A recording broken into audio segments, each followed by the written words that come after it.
Creed ends, Creed begins. Paris, Sanctuary of the Assassins, May 1799.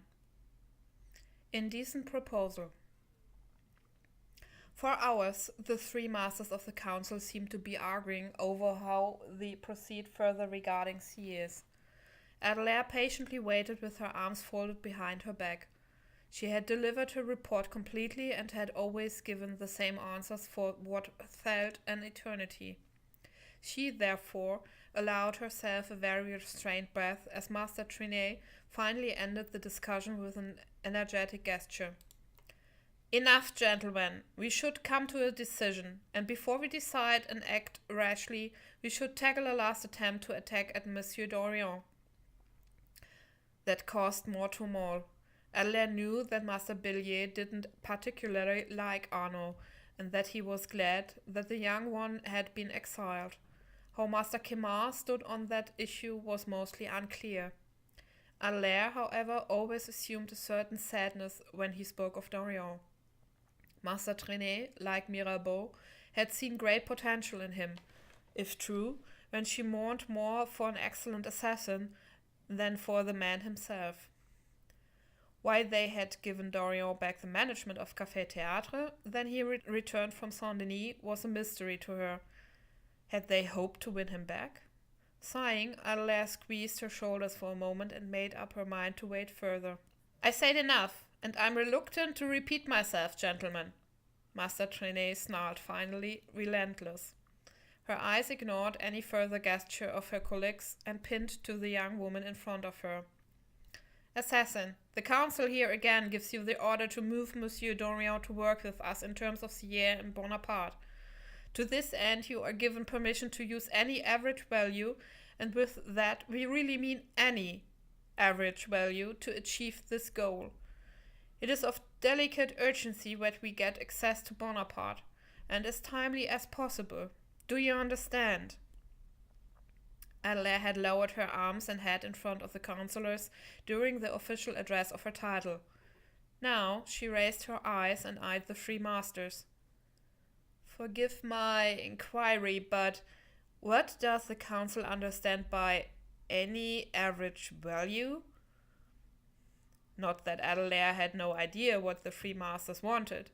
She simply couldn't really believe she was being asked to do so. "No, Mademoiselle Fontaine, we think you know very well what we mean. You are a woman, Dorian is a man, and as far as we know, he has always remained alone since the events surrounding the silversmith. For someone like you, it should be easy." Adelaide felt her temper rise in seconds. "Forgive my possible disrespect, but is that the only reason why my person was set on Dorian and not someone else? Because I'm a woman, and the possible way of a seduction is open? Shall it tell me that my abilities are found only between my thighs? Is this really the way the council and the assassins are working now?" She could hear the hissing in her voice and wondered in the next moment what the consequences of this bitter failure would be for her. Her burning gaze remained fixed on Master Billier when he took the word. "Yes, Mademoiselle Fontaine, this is one way the council and the assassins work. In shadow, hidden, undetected, secret. If even a master assassin such as Claudia Auditore was not too fine to lead a brothel for years, there a problem for you in such solutions. If you do not feel empowered to work and think in this way, we should probably review your rank as an assassin again." "Should we, Mademoiselle Fontaine?" Adelaide's hands were opened and closed in front of withheld anger over and over again. Master Billier's gaze was hard and cold as stone, meeting her fire with stoic equanimity. Master Trenet didn't seem pleased, but she didn't contradict. Master Quemar considered deliberately the papers scattered on the table. Angry and helpless, Adelaide finally surrendered, her head lowered. "No, Master Bellier, I will do as the council orders." Her voice was pressed and accompanied by a controlled breath. Without losing any more, Adelaide turned on her heel and strode out of the sanctuary. It was not the first time that she frowned at one of the council's decisions, but this time was the premiere of what could be called complete disagreement. Did it start the same way with Dorian back then?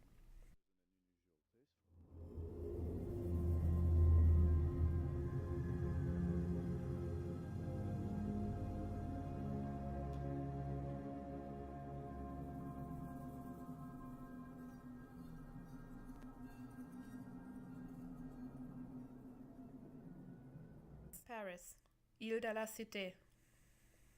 You've chosen an unusual place for a meeting. Dorian's voice sounded balanced, not at all strained from the climb. Smoothly he crouched down beside Adelaire and let his gaze wander over the city below. Up here I can think the best. And that was exactly the way her voice sounded. Thoughtful. She still did not know whether her decision to ask Dorian to talk was really the smartest. But since the council's order, she had not been able to think more clearly. He seemed to her to be the only person currently able to understand her confusion. I'm always the same, Came quietly from him. A side view clarified what she had already guessed. He looked at her now, and no longer the city. Do you want to talk about it, or just sit here and enjoy the view? He accompanied his words with a soft smile, and the bright sunshine of this pleasant day broke in the observing, now clearly brown eyes. Adelaire rose uncomfortably and pushed past him. Balancing on the rooftop of Notre Dame Cathedral, she began to move up and down. She wondered how this conversation with Dorian should be the most sensuous. Surely you remembered the information Bissot gave me, us, right? Dorian confirmed her question with a dumb nod. He seemed to perceive her inner struggle and didn't want to disturb her. Well, it is so that the council has found out that Sierre apparently really prepared something like a coup attempt. He has very few men at his disposal who could be capable of such a coup, and, as you probably have already guessed, Bonaparte is one of them. Dorian turned his gaze from her and let it cross the city again. He remained silent in an expectation that she was certainly not finished with her speech. Adela bit her lips briefly and wondered what her next step should look like. She decided to take a risk. In addition, the assumptions that Bonaparte is in his possession of a piece of Eden are condensed. The one you saved in Saint-Denis does not appear to be the only one in France, and who knows what he has found in his campaign in Egypt. It could even have been more than one, but even if it were only one, Bonaparte poses a greater danger than has previously been assumed. Dorian was still silent, his eyes fixed on the city. Adela felt her insecurity and forced herself into her next move in this warlike conversation. Cautiously, she approached the assassin and went into a crouch next to him. Hesitantly, she laid a hand on his forearm and directed his attention first to that touch and finally up to her hopefully open and surely begging glance. Please, Arno, we need your help. I need your help. With an instinctive mimicry, Dorian raised his left hand after a little while and stroked a strand of hair behind her ear. A gentle smile appeared in his features, and his gloved hand came to rest on her neck.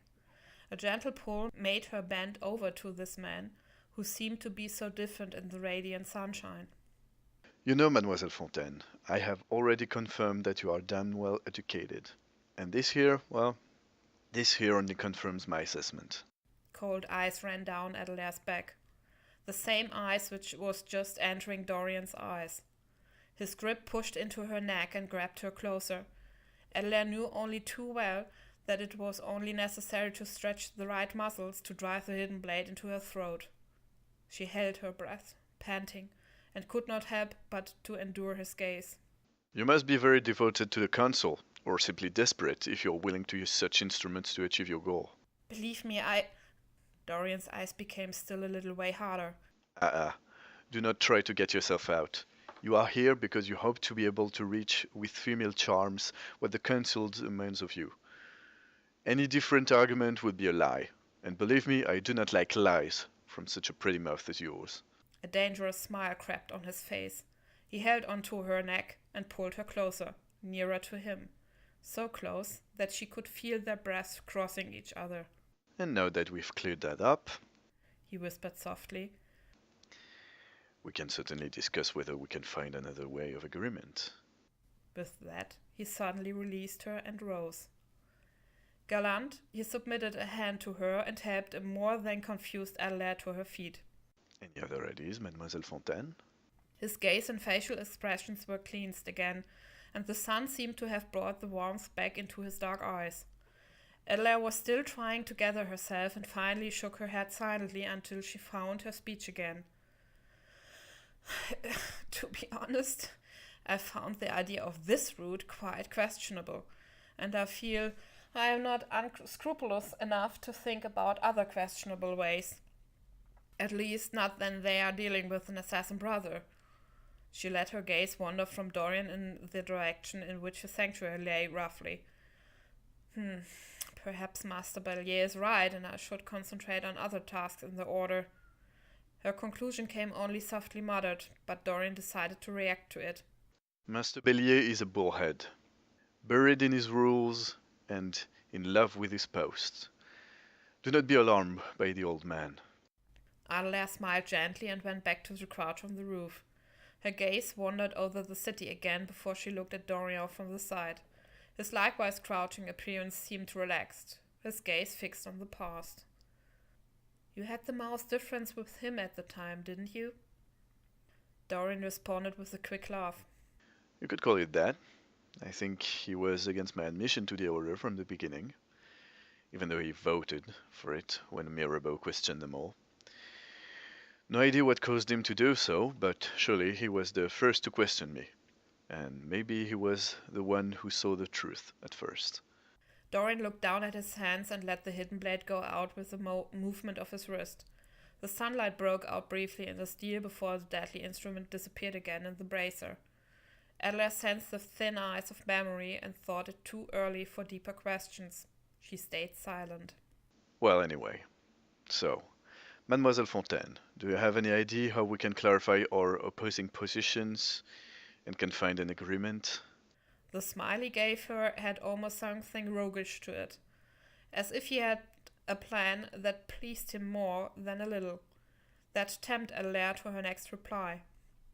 Why do I have the dull feeling that it's you who has the idea? That intensified his grin. I knew you were a smart girl, because I really did.